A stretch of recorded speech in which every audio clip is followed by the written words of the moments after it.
Hi guys. So good afternoon everyone. Welcome to the first IDSAI seminar of this academic year.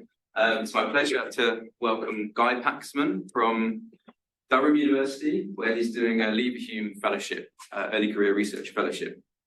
So Guy did his undergrad at Oxford, I believe, in Earth Sciences, yes. Then PhD at Durham, right. And then 2 years, 2.5 years at Lamont Doherty Earth Observatory in New York, where he lived in Manhattan. We were talking about that last night. Sounds like a great place to be for the pandemic, for the lockdown. Before coming back to Durham a couple of years ago, or was it last year? Last year. Okay. So welcome. Your first time to Exeter. Hopefully you'll be back next spring for the machine learning for Earth observation and geological mapping meetings that we're having here. So Guy's going to tell us about his research around mapping sub-ice geomorphology and constraining Greenland ice sheet history. Thank you, Guy. Cool.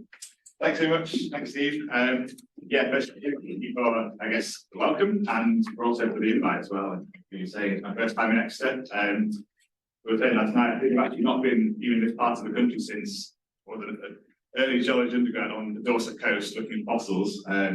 That's longer ago than I care to remember. But I think kind of getting onto this, actually, I was a geologist back in the day, and I guess I still just about am. But I've had a bit of a sort of circuitous route since then. I think what we'll get over in this talk really is geoscience, maybe like in recent years especially, there's a temptation to kind of talk with a title like this, mapping sub-ice geomorphology and constraining Greenland ice sheet history. There's sort of a temptation to kind of add 3 magic words to that. I'm going to come up. Which we're trying to get online ourselves, but it's not actually. Thank you. Yeah. Okay. So there's a temptation to kind of add these like 3 extra words, using machine learning, and that's going to kind of solve everything, and we can all go home early, have a nice cup of tea, and that's our work done. The computers can take it from here. In reality, it's obviously more complex than that, and I guess what I'm going to try and talk about today is just one application of how we can try and use machine learning or automated methods to try and get ourselves closer towards answering some of these big questions that we have about the Earth's ice sheets and how they've evolved. So I apologize in advance that the machine learning aspect of this talk is pretty simple, and it's more just an application. It's an applied talk where machine learning is just like another tool in our toolbox of how we can try and get towards the answer to some of these questions that we have. So hopefully that kind of doesn't like alienate or but there's still some interesting things to get with the audience. So I'm not assuming any knowledge. I'm not sure what kind of people's background is. I'm going to assume, so start very basically, and so just talk you through some of the main questions that we have about the Greenland ice sheet in particular, which is the focus of this talk. So Greenland is the major, it's the only ice sheet in the Northern Hemisphere. It's the 2nd largest ice sheet in the world, just Antarctica being bigger. You can see from the map that Greenland is a bit of a misnomer. Greenland is the only piece of land in the Northern Hemisphere that is not green. This big ice sheet sat on it, and about 80% of the island is covered by ice. But despite that, Greenland has a population, an indigenous or permanent population, about 56,000 inhabitants today, situated largely around the kind of ice-free margins. And the ice sheet itself, about 3 million cubic kilometers of ice sat in Greenland, which is hard to conceptualize. Often easiest thought of as if we were to melt all of that ice and add it to the world's oceans, the sea level would rise by an average of about 7.4 meters. So it is a significant player when we think about climate change, melting of the polar ice caps, and sea level change around the world today and in the past. Greenland is one of the key components of this problem. But actually only about 10% of the size of the Antarctic ice sheet. But still a very significant player. And actually, today, melting from Greenland is actually a larger contributor to contemporary sea level change than it is in Antarctica. So on this map, this plot, shows mass change in a function of time in the last 30 years. And the blue line here is the mass change for Greenland compared to the purple, which is Antarctica. So you can see that Greenland is the larger of the two in terms of its contribution to the loss of ice from Greenland and the contribution to sea level change. And over these 3 decades, the contribution of Greenland is about 14 millimeters to sea level rise. It's obviously not a massive amount, but it's still appreciable, and that rate, you can see, is accelerating as well. Today, Greenland is the second largest contributor to global sea level rise today, behind only the thermal expansion of the oceans. The oceans get warmer, they expand and the sea level rises. But behind that, melting from Greenland is the second largest contributor. And obviously, we're really interested in one of the key factors that we're facing is how we expect that pattern to evolve moving forwards. So what's going to happen out into the rest of the 21st century and beyond. And one of the main tools that we use in glaciology to try and get at that problem is to use ice sheet models. So these are numerical models of ice behavior, of how ice sheets flow, that are used to predict how they will evolve in response to a warming atmosphere and a warming ocean. And like any model, an ice sheet model essentially involves an understanding of the physical processes that govern how the ice behaves. And then we try and formulate a mathematical description of that process or those processes. And then we encode that into our computer model. And the computer model is then used in a number of different applications, which we can, and one of those applications is to try and predict what will happen to the ice sheet moving forward, so say in a warming world. And those ice sheet models are used to produce figures like this. So this is from what's called an ice sheet model intercomparison project. Essentially, it takes a number of different ice sheet models and climate models and tries to predict how sea level or how mass of ice will evolve out into the rest of the 21st century. There's a few lines in this plot, but basically the key things are the blue one here is for a low emissions scenario, and the red one is for a high emissions scenario. So different potential future climate pathways. But you can see that in each of those scenarios, and particularly in the high emissions scenario, there's quite a range. So the kind of this area here, the shaded area, represents the spread in the models. And you can see there's quite a large range of predictions there, between about 6 centimeters and about 14 centimeters from Greenland out to the end of the century. Still quite a large range of model predictions, and that reflects really the inherent uncertainty that we still have in how ice sheets behave, and also the intrinsic uncertainties in the models. So there's still a lot of work to do there to try and narrow that uncertainty down, and also just get a better understanding of the processes that are operating. And if we can do that, we can be more confident in the projections that we're producing going out into the future, which should hopefully then lead into sort of informing the IPCC reports, policy making decisions, and then sort of adaptation and mitigation ultimately. One of the key tools we can use to assess the performance of any model, if we want to know how good a model is likely to be at predicting future change, one of the key things we can do is examine whether or not the model can account for past behavior of the ice sheet. So we know that the ice sheets have changed in the past. They're not static entities. They evolve over time. And we know, well, sort of have an idea of their past behavior. We can look at the geological record, which can tell us what the ice sheets have done in the past. And if we can use that record of past behavior and a model that can maybe sort of do a better job of fitting that past behavior, we may have more confidence that that model can do a good job in predicting how the ice sheets will evolve into the future. It sounds simple, but however, one of the main problems we have is that the long-term history of the Greenland ice sheet is still quite poorly understood. There's still a lot that we don't know. Quite basic questions about the Greenland ice sheet's long-term history. Just for context, and don't worry about what this graph is actually showing, but essentially, for a long period of time, but that's still 30 million years or so, the Earth's been in this long-term phase of cooling, and very sort of long-term, in a geological sort of sense, very long-term cooling trends, so from left to right on this plot here. But superimposed upon that trend, there's a lot of high-frequency variability. There's a lot of sort of ups and downs, waxing and wanings of climate, and waxing and wanings of ice sheets. And this sort of culminates in the most recently, the last sort of few 100,000 years with the ice ages. So the most recent cycles of glacial to interglacial conditions, where the ice sheets in the north and south have been expanding and contracting. But there are still some really basic questions about Greenland that we don't have the answers to. We don't really know when the ice sheet first formed. We don't really know how big it was. And we don't really know how it responded to subsequent periods of natural climate variability, climate warming. So how much was it responding to these ice age warming and cooling cycles? We still don't really have the answer to any of these questions.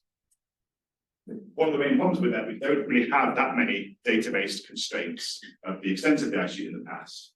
We really need more data, more kind of ideas of actual data point that can tell us and help us constrain the history of the Greenland Ice Sheet over its history, over this time interval. So how do we actually go about doing that? How can we infer glacial history? Well, there's a number of different ways we can do that. We can look at offshore, we can look around the margins of the ice sheet and see what the sediment is like that the ice has been depositing in the shallow marine environment around the margins of Greenland. That's not really the focus of this talk. One of the other things we can look at is a landscape. If we look at things like things a lot closer to home, and this is my one fieldwork slide. It's actually not a holiday picture in any way, but hopefully what you can get a sense from here is if one of the big tools we have, if we were to go to the British Isles, think about an environment like that, we know that there have been glaciations in the UK in the past. And one of the really big giveaways for that is if we go to a landscape like this in the Lake District, you can see these nice kind of U-shaped glacial valleys containing these ribbon lakes, which are the hallmarks of a former glaciation. So this landscape just tells us that there was once ice here, and obviously there isn't anymore. So the landscape kind of contains the signatures of past glaciations.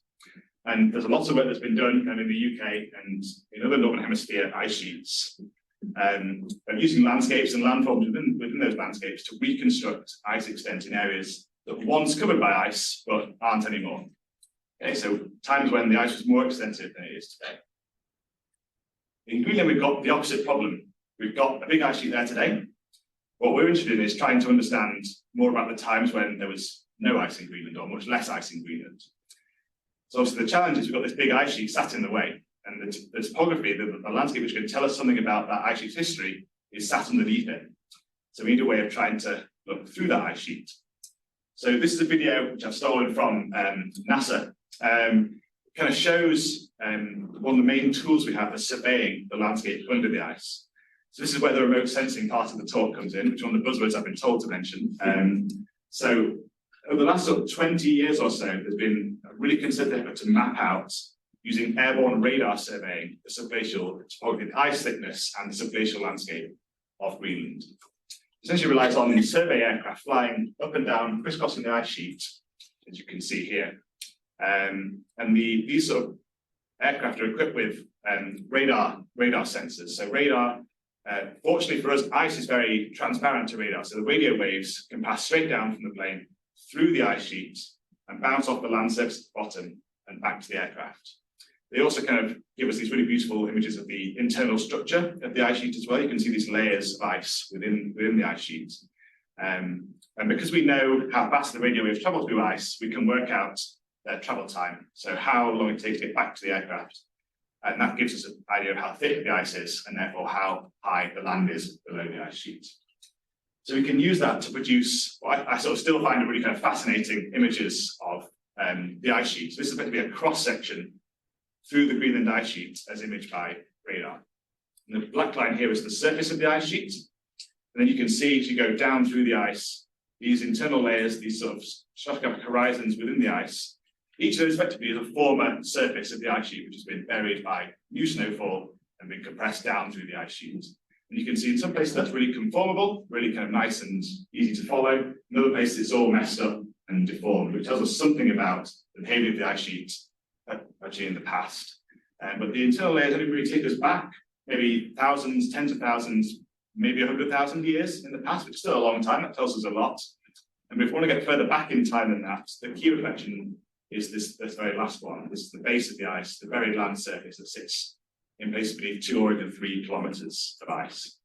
And you can see that land surface looks quite different in this profile in certain areas than others. You can see there's some really quite dramatic variations in subglacial topography here, which can tell us a lot about the history of the ice sheet, the history of the landscape. And those radar data, like I say, they've been collected for the last 20 or so years, and they've been really useful at kind of people have been kind of collating these data and interpolating them onto kind of a grid mesh to produce this digital elevation model. It's like the elevation of the land below the ice sheet.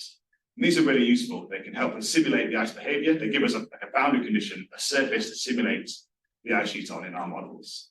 But one of my bugbears is that that's great. You know, those data are sort of put into these grids, these digital elevation models. But actually, they they contain a lot of information in and of themselves. The actual topography, as we see in these radar lines, is a really underutilized source of information that tells us about the history of the ice sheet. And I think that's been historically, underutilized. And so one of the things I've been, myself and others are trying to do is trying to readdress that and start to use these data more systematically to understand what the landscape looks like and what it tells us about the history of the ice sheet. So I mentioned before, it's one of the kind of main geophysical surveys that we've been looking at is one called Operation Ice Bridge. It was a NASA survey that ran from 2009 to 2021. And this animation is sort of cycling through all the different survey lines that have been flown by aircraft in that time through the years. You can see the kind of data that grows over the sort of decade or so that this mission was taking place. And now this concluded, we have more than 800,000 line kilometers of survey data from Ice Bridge. And there's more than 30 million individual point measurements of the bed elevation in that data set. So we've got a very big data set there, which is not being used very much for this purpose. So the question is, can we start to use this database more systematically to start to map out the subglacial landscape and to interpret it so we can try and constrain ice history? So that's where kind of the machine learning element of this talk sort of starts to come in. Yes, I've sort of been thinking about machine learning as really just, it's a way of extracting patterns from an input data set, from a large data set like this, and then generalizing them to help us try and understand patterns of process and try and help us interpret some of the things we're seeing in this data set. So for the rest of the talk, I've kind of split it into two parts, basically. So the first part will kind of focus on more the methodological side of this work. So I'll walk you through some hopefully quite simple concepts of kind of how we've been looking at the landscape and how we can try and extract patterns from it. So in basically developing an approach where we can map subglacial valleys across Greenland as imaged in the radar data. So these are all the radar lines we've been using. We can use subglacial valleys, I'll come on to, but essentially because valleys can tell us something quite interesting about process of landscape change. And then if we can sort of quantify some of the spatial patterns that we see in the valley morphology, and then use machine learning to help us try to maybe classify those valleys according to how similar they are to other valleys that we see elsewhere in the world. We can have a good understanding of how those valleys formed. We can start to link valley morphology to process of formation, and that can tell us something about how the ice sheet, how the landscape evolved over time.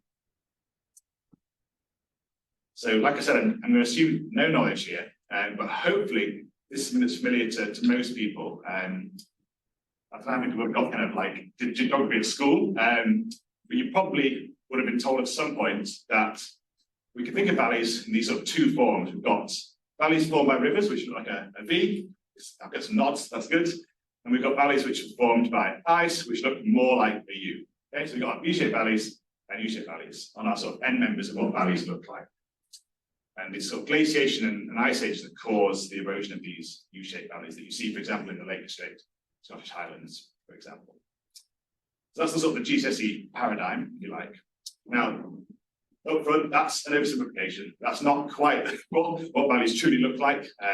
There's many different processes that cause valleys to look the way they do. But it does demonstrate, I think, that the size and the shape of valleys maybe can be used to tell us something about the erosive process or processes that were involved in their formation. So that's the kind of key point of this work really is. Valleys, the way that valleys look can tell us something about how they were formed. So what we've been doing basically, I appreciate this is a kind of really involved figure. I only put the flowchart in to show that I actually did do some sort of data science, but the kind of aim really is not to sort of make you worry about what all the details of this flowchart are. Essentially, we've been developing a little routine which allows us to take the radar data and just automatically identify and pick out all the valleys that are seen within them. And it's just so we obviously have to go through a sort of rigmarole of how we define what a valley is, which I won't bore you with. But essentially, the short takeaway to go from the top to the bottom is that we start with a radar line, which looks a bit like that, an image where you've got the bed reflection here. You can see a nice valley in the middle. And we have a sort of algorithm which takes us through this flowchart to get us to this, which is the extracted coordinates of that valley. So it's just the elevation and its distance coordinates. So it's sort of a 2D cross-sectional profile of that valley. We applied that to the whole data set, to the whole Ice Bridge data set that I showed before. And we have a data set a sort of sub-data set that came out of that of about just over 5,000 valleys that we kind of identified in the radar images across Greenland. So I've sort of skimmed over how we did that quite quickly, but I think for this talk it's not so important how we did it. And then we've kind of got those valleys, and we now sort of tried to come up with a way of how we can quantify the form of those valleys. So, what do they look like? We kind of came up with, we had a few different metrics that are used in the literature to sort of define the form of a valley. The four that we kind of end up using in this talk, I'll very quickly sort of take you through. So the first one, very simply, is the depth of the valley. So literally the average distance between the top and the bottom of the valley, so nice and simple. Similarly, the top width, so how wide the valley is from the kind of edge to the other edge, to the width of the top of the valley. Something called the V index. It's essentially like a measurement of the cross-sectional area of the valley relative to a perfect V shape. So in other words, it's a measure of how V-shaped the valley looks. And the higher the V index gets, the further away it's getting from a V, so the more like a U it's kind of becoming, if you like. And then we look at the curvature as well, on the ratio between the curvature of different sections of the valley sides. And you can imagine that a V-shaped valley would look more straight, have like a lower curvature than a U-shaped valley. Okay. We use a couple of other metrics as well. What we found when we came to do the kind of classification side of it is that a lot of those metrics were telling us very similar things. So we tried to boil it down to the main metrics that were each kind of uniquely telling us something about valley morphology. Excuse me. Yeah. I'm just thinking in 3-dimension. Yes. So that works if the cross section is orthogonal to the valley. Yeah. But obviously, you don't know beforehand. So how do you tackle this? It's a great question. Yeah, I can answer that now. So you're absolutely right. So this is kind of assuming we've got like a flight line. We're dealing with a 2D section of a 3D landscape. Yeah. So essentially, we've had to, when we did our kind of valley extraction process, and we kind of used the subglacial landscape to work out the orientations of the valleys we were looking at in 3D. So the digital elevation model we've got is good enough that you can work out the orientation of the valleys, and then from that you can compare that to the orientation of the line that's crossing them. And we essentially said, if that's a particularly oblique crossing, we're just going to discard that valley. We think we don't trust the cross-section to be representative of how it looks. And we sort of played around with the threshold that we use for that angle. Because essentially we sort of end up, if you're flying straight down a valley rather than across it, it's not going to look like a valley, it's not going to look really representative. But below that sort of angle threshold, we kind of decided that, yeah, that's giving us this broadly representative. What we did do is we used like a trigonometric correction to map on the coordinates of the valley to what we'd expect it to look like if it was flown, if the line had been flown perfectly orthogonal to it. And that basically ends up shifting the valley width is the main variable that changes the result. So as you kind of map the valley onto its kind of orthogonal orientation, it will get narrower. You see what I mean? Because the lines, yeah. So that's kind of changes the width, and that does have a bit of a knock-on effect on some of these shape indices as well. We did try to correct it that way where we could, but yeah, it's not a perfect solution. I guess that's the limitation of this 2D image of a 3D region. So what was the proportion of how many valleys were you able to keep afterwards? I think we ended up, that's a good, I can't quite remember the numbers. I think we ended up maybe discarding something in the region of a quarter of the valleys, something like that. I think there's a broad rule, generally speaking, that the lines, although they're not always flown with subglacial topography in mind, they are often oriented such that they're kind of at a good angle for understanding the trends of the topography. And some of the surveys were designed with that in mind, so that's kind of, that works out quite well for us. But others certainly weren't. Yeah, it's a spatially variable kind of, yeah. Some areas are better than others in how the lines are.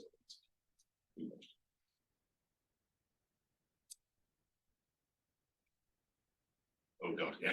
Okay, so this is basically the figure that comes out. So if we take all these metrics and we calculate them for all those different valleys, we get plots that look like this. So I sort of picked out a couple of those metrics, the kind of V-shaped Venus index and the valley width. And you get these really quite messy plots with a lot of valleys on them. So each point here represents one valley. And I sort of looked at that and I sort of how do you sort of get anything out of this? And there's probably a lot of interesting stuff going on there, but how do we kind of tease anything interesting patterns out of that data set?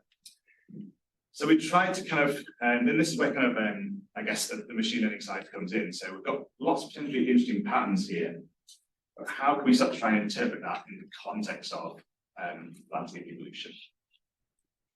So what I basically did is we took a sort of a training data set. So we got this data set of valleys in Greenland, and we went to other landscapes in the Northern Hemisphere, which we think are where we have a good understanding of how those valleys formed. So we went to landscapes like in the Scottish Highlands, in the Alps, in Scandinavia, in North America, where we've got clearly kind of glaciated landscapes where the valleys are influenced by glacial erosion. And we went to other areas, kind of like in the Sierra Nevada of the US, and the Atlas Mountains and the east of the Appalachians in the east of the US, and where they've got valleys which are distinctly fluvial. There's no history of glaciation there. These are fluvially formed valleys. And we calculated the same metrics for all of those valleys to build up a training data set. And so that's what's shown in these plots. I've just sort of plotted different morphometrics, so the sort of parameters that were shown in one of the previous slides, against each other here for the training data set valleys. So the blue are the fluvial valleys, and the red are the glacial valleys. And you can see that kind of in these morphometric spaces, there's sort of some sort of good separation of those different populations in some of these plots, and then others where you can see a degree of correlation between some of the different morphometrics there. But this sort of training data set allows us to sort of link the valley metrics to a process of formation. And we basically took 200 valleys, so 100 from glacial sites and 100 from fluvial sites. And we use that training data set to train, so in the next slide, a random forest kind of classification algorithm, which we could use to help us try and classify the Greenlandic valleys according to how statistically similar they were to the values shown in this training data set. So I'm not going to dwell too much on the machine learning, the random forest sort of theory specifically. Hopefully this is a relatively kind of simple one. Essentially, this is a supervised machine learning algorithm. So we use a training data set to then make predictions to an unlabeled data set, in this case, Greenlandic valleys. So the random forest essentially involves these things called decision trees. And decision trees are just like a series of binary questions which can be used to kind of make a classification. So if in a valley, you could say, is the width more than 5 kilometers? Is the B index less than 0.2? If yes, fluvial, if no, glacial, whatever. And they're kind of obviously more complex than that. But the problem with using one decision tree is that to fit like a training data set, you get a very convoluted tree, which will probably not generalize very well to another data set. So to get around this problem, we use the random forest. We have a large number of individual trees, which are kind of randomly constructed from subsets of the morphological parameters in the training data set. And they kind of to smooth out a lot of that kind of variation that you might expect to use a very small number of trees, and to give us a kind of more robust way of classifying those values. And it's basically each tree in the random forest gets a vote. We have 1,000 trees, each gets a vote, and the majority voting is used to kind of reach a prediction across the post. But also the score that each valley receives, and how many trees go one way or the other way, maybe tells us something about how definitively each valley sits within the space that's defined by the training data set that we used. So I'll kind of jump straight to the results. So I'm going to show you another really messy plot. On the left is the same, all the same valleys that I showed before. This time they've been coloured in red to blue, where I think red, absolutely, the red is kind of the end member where those valleys are being classified as glacial by pretty much every tree in the random forest, whereas strongly blue is the valleys that have been classified as strongly fluvial in every tree in the random forest. And then you can see the paler colours in between are somewhere in the middle. Essentially, they're kind of getting a bit of a mixed score. And that's obviously again a very kind of messy plot. I tried to sort of simplify it a bit and this plot here by basically just gridding it, just interpolated those points onto a kind of a grid mesh and masked it for areas where we don't see valleys. So you can get a bit of a sense of the patterns that emerge there in the reds and the blues. I think there's a lot of patterns and interesting things in this plot that I haven't got time to talk about. What I want to focus in on is sort of one of the fundamental patterns we see is there's a kind of really strong red area in eastern Greenland, okay, sort of shown here, and similarly in the south down the bottom. And whereas in the sort of central areas and a bit more of the west and the northern areas, you see a bit more of the blues coming in, a bit more of a fluvial type morphology coming out in some of those valleys. So that's kind of fundamental, first sort of pattern I want to draw your attention to. And in particular, I'm going to focus on these kind of strongly red areas in the eastern and southern regions of Greenland there. But one of the problems we have is that's, in some ways, it's a little bit counterintuitive, that pattern. We look at the ice sheet today, on the left I'm showing the ice velocity, so how fast the ice is flowing. On the right I'm showing a map of the thermal state at the base of the ice sheet. So this essentially tells us, ice at the bottom can either be frozen to the bed, like frozen hard to the ground, or it can be thawed and there'll be like a layer of maybe sort of water at the base of the ice sheet, which helps to sort of lubricate and sort of help the ice flow across the bed. And often that's associated with faster ice streaming. But essentially, in a lot of those areas of eastern and southern Greenland, what we find is that there's wide areas where we think the ice is actually frozen to the bed in those areas, and where it's pretty slow moving, sort of maybe only a few tens of meters a year, which is quite slow for glacial ice. And those conditions are very much conducive to preservation of landscapes rather than erosion of landscapes. So you wouldn't expect to see erosion of big glacial valleys and kind of glacial landforms in areas where the ice is frozen to the bed and moving very slowly. You expect that to be a very non-erosive environment. What we saw in the previous slide is that the landscape in these areas was really strongly glacial. They really looked like glacial valleys. So they must have been formed by ice, or well, the machining indicates they were likely formed by ice, but it's unlikely they're forming beneath the modern ice sheet. The modern ice sheet doesn't have the right glacial characteristics to form that sort of landscape. And here, what I'm showing here is, in this profile, I'm showing all the glacier valleys that we classified. And the reds are the valleys that I think are probably consistent with erosion beneath the modern ice sheet. They're beneath kind of fast-flowing, sort of streaming ice, where they've got water at the base, which would help kind of facilitate significant erosion rates. But the kind of paler colours, the yellows here, show areas where they've got valleys which are not consistent with the modern ice sheet. You've got sort of slow, steadfast, and non-erosive ice capping those valleys. So essentially, some of these valleys must be old. They're obviously old valleys. They're not valleys that are forming today. They must have formed at some time earlier in the ice's history. So yeah, I should show that here. And those valleys tend to be clustered in those southern and eastern areas. And these are characterized by relatively high upland topography, 2 or 3 kilometer high mountains along some of the east coast in particular. So in other words, these look like they are a landscape that's frozen in time. They're a landscape that was formed at some point and then it's been kind of frozen in beneath the ice sheets that we see today. So the question is, well, what can these landforms tell us about the history of the ice sheet then? So we know we've got sort of a network of valleys, a group of valleys in these areas which are not formed by the modern ice sheets. So the question then are kind of, well, when were they formed, and what did the ice sheet look like that formed them? So the second part of the talk, I'll kind of try and briefly take you through a few ways we can try and answer those questions. So the first thing we'll do is sort of try and map out the pattern of those valleys. So what does their spatial distribution look like, and how we can use them to constrain the configuration of the ice sheet that was probably responsible for eroding them. And then from that, hopefully gain some insights into when that incision happened and what the climate might have looked like. What did Greenland look like at this time, whenever it was that the ice was formed, was incising these valleys.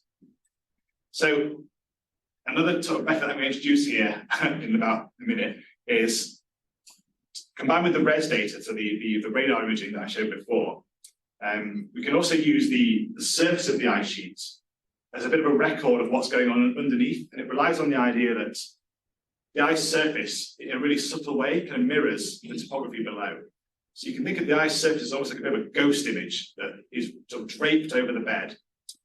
And if you've got really sort of spiky mountains and valleys at the bottom of the ice, that'll be translated into really sort of subtle undulations or changes in slope of the ice surface. And using remote sensing and kind of satellite imagery, we can enhance those contrasts. And we can start to use the ice surface imagery to pick out some of the kind of ghosts of the valleys below. So in this image, I'm hoping, I don't have clear it'll be at the back, but hopefully in some parts of this image, this is the ice sheet here, you can see kind of maybe some signs that in here of some ghost valleys, so some sort of forms that look a bit like valley plan forms. There's a few kind of up here as well. And what we can do then is we can look at that image, we can try and compare that to our res data, so to, the radar lines, and do those match up? So if we kind of trace out, so I'm trying to do a bit of a tracing job here, tracing out those valley planforms that we see in the satellite imagery. And if we then superimpose all the res points onto them, the radar points, we can see, generally speaking, there's quite a good agreement. They're all kind of, they seem to be sort of aligning with those features that you see in the ice surface. So telling us that these ice surface features are indeed recording variations in bed topography, which are reflected in these valley networks.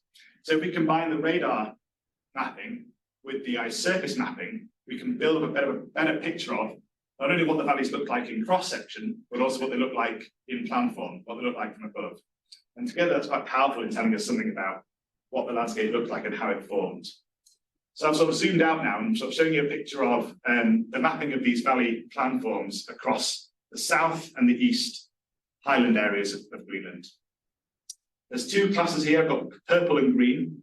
So the kind of purple valleys are all valleys which sort of face eastward towards me, draining into the kind of coast. There's also a series of these green valleys which actually go the other way. So these valleys are oriented inland and go on the western side of the highlands here. Now, straight away, that confirms that these valleys are not forming beneath the modern ice sheet. So in this area, the ice is all flowing towards me. The ice is all kind of going from left to right along the screen. But some of the valleys are clearly oriented the other way. So the valleys are literally going 180 degrees to the direction of ice flow. So clearly these valleys did not form beneath the modern ice sheet. This is not a landscape that you would see under a polar ice sheet like we have today. It's much more consistent with something we might expect to see in somewhere like the European Alps, somewhere you have like a mountain scale ice field, ice cap, whatever you want to call it, sort of mountain scale glaciation, where you see the sort of dendritic branching patterns of valleys, sort of being separated by the central divide, which kind of runs along the sort of spine of the mountains, with valleys going, one way or the other. And this is almost certainly going to have been kind of an early, before the ice came along at all. This would have probably been, a network of fluvial valleys, a network of rivers which drained the mountains. And then when ice came along, it would have exploited those valley systems and eroded them such that the cross sections that we looked at earlier look a lot like glacial valleys elsewhere, giving us the sort of classification of a glacial landscape, but not one that's formed beneath the modern ice sheet today. This is just a bit kind of illustrates the same point that I was just making. But to make the point again that many valleys are not oriented as you'd expect for the ice flows. This is just a radar cross sections in the previous slide. This profile here. So kind of along these inland facing valleys in this part of the highlands. So you can see these valleys quite dramatic, kind of more than a kilometre of relief from kind of peak to valley floor.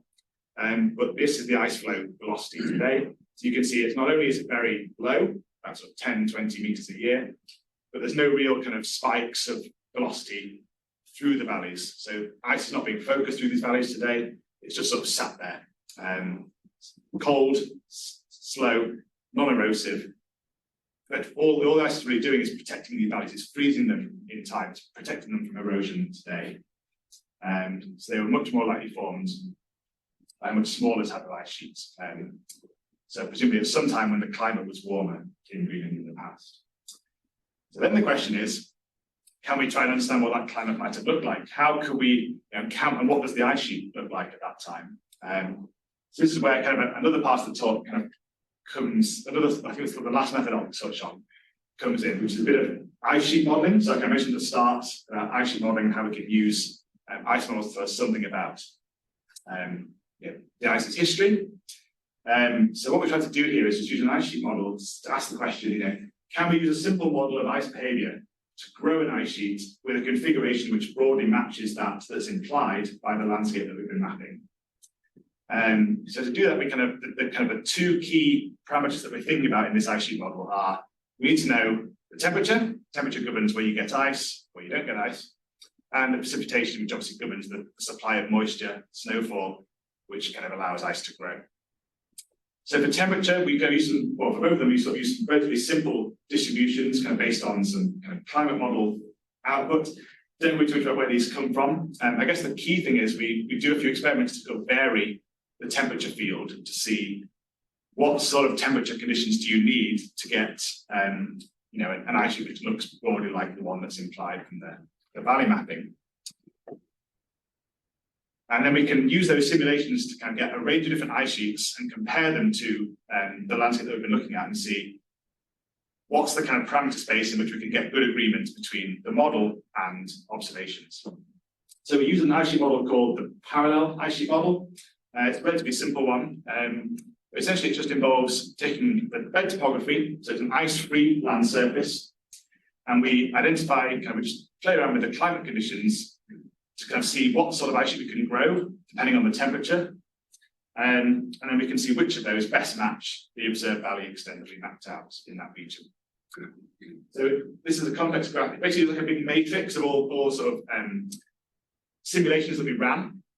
So basically, we varied a couple of different parameters which govern the temperature distribution. But the main thing to point out is that at the top left, we've got the coldest temperatures, and at the bottom right, we've got the warmest temperatures.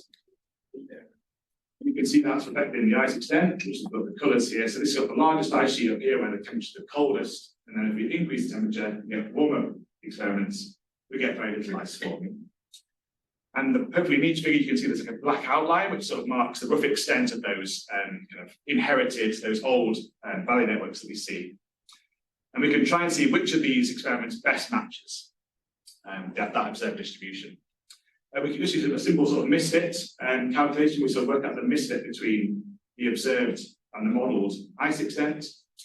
And we get plots like this. So there's two plots here. One plot is for the southern highlands and one is for the eastern highlands. I think southern must be on the right here and eastern on the left, yeah. And you can see they actually give slightly different results, which is interesting. I won't go into why that might be. But essentially we find there's some kind of happy middle ground here in the blue colours where we get the lowest misfits. So we can get a relatively good agreement between the model and our observed approximate kind of ice configuration that's implied by this network of valleys.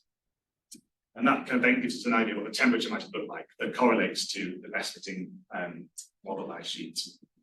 And that's kind of the best fitting scenario kind of amplified here. So there's a few different plots sort of showing the thickness of the ice, how fast the model suggests it's flowing, whether it's kind of thawed or frozen at the bottom, and then sort of how fast the base of the ice is flowing.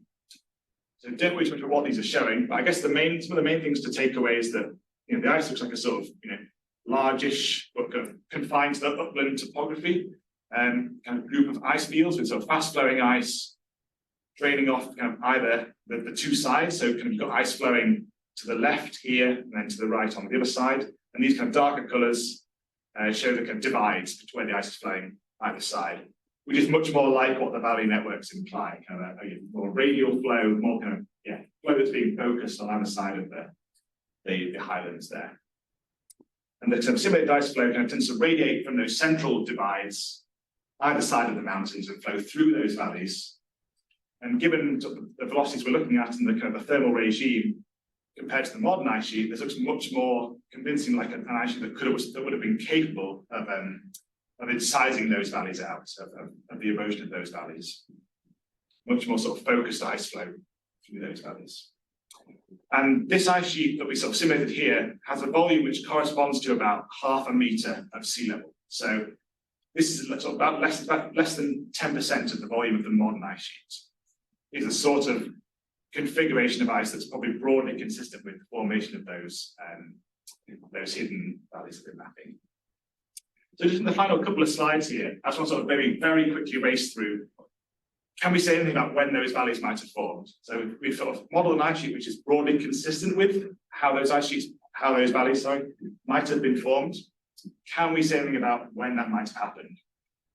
And this is sort of just like a rough idea of what I thought that early ice might have looked like. Something a bit like you see in Patagonia today or Alaska, where you've got high mountain ice, but they're not big ice sheets like we see in Greenland today.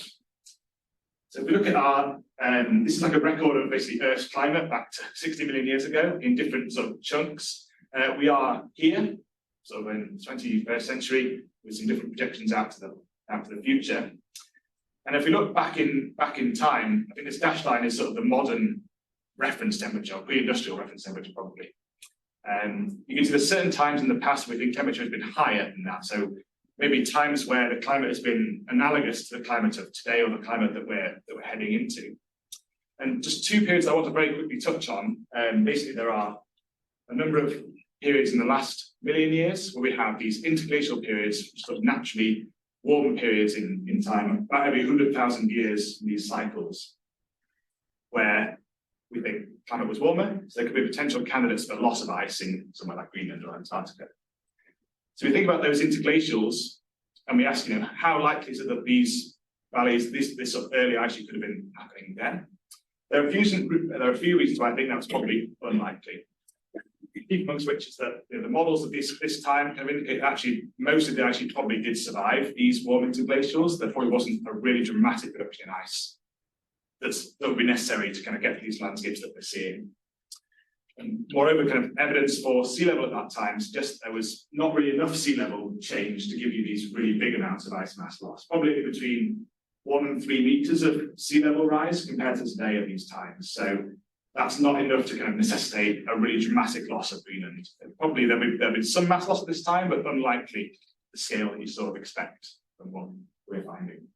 And similarly, we know that there's ice from these interglacial periods that's actually preserved in some of the deep ice cores. So I showed you that image earlier of the kind of layers in the ice. We know that some of those layers date to this time.